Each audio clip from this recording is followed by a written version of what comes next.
My favorite cutscene in the Subspace Emissary? Glad you asked.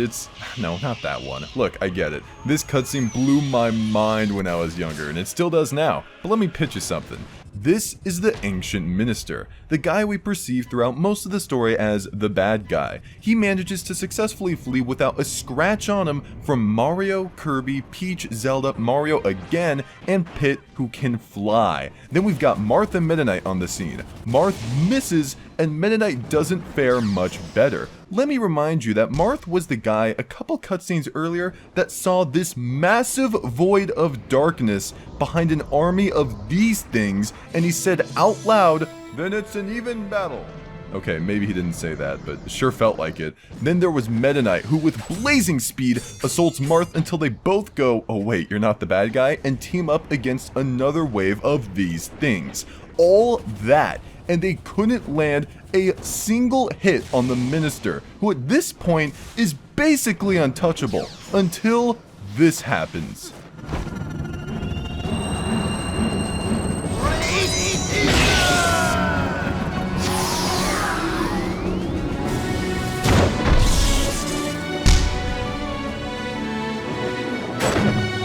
Now at this point, I can't believe that the game has the audacity to make you choose which character you'd like to play as if anyone in their right mind wouldn't choose Ike after being blinded by his majestic blade and enchanted by his war cry that echoed throughout the wasteland, making any enemy within a 4-mile radius crap themselves instantly out of sheer terror. His takedown was so clean that Marth and Meta Knight, despite being in this war longer, start following him out of sheer respect. Then we've got Gallium, this massive robot roaming at high speeds across the wasteland. Now I want you to take a moment here and guess. Just guess who's the first person to jump forth. It's Ike. Who else? Even Marth over here, who again took down an army, was hesitant to go and fight that behemoth. Yet Ike, no hesitation,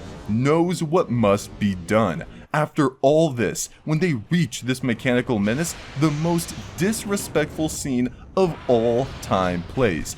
And it's when the two Swords Boys and Swords Man raise their swords at once. What right does Marth have here, being front and center like that? If Ike didn't fight for his friends, then Marth would get no sympathy from him. Man!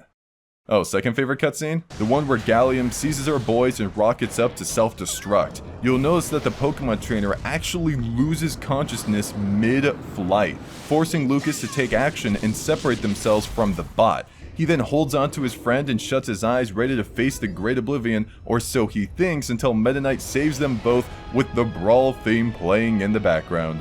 It's a really touching cutscene that shows us Lucas's character arc from the cowardly kid that couldn't help but run away from the man that hurt his friend, to a confident young sport that was willing to perish alongside one of his friends. That alone doesn't make this my second favorite cutscene though. There's actually this cool thing where, okay yeah, it's cause Ike's there.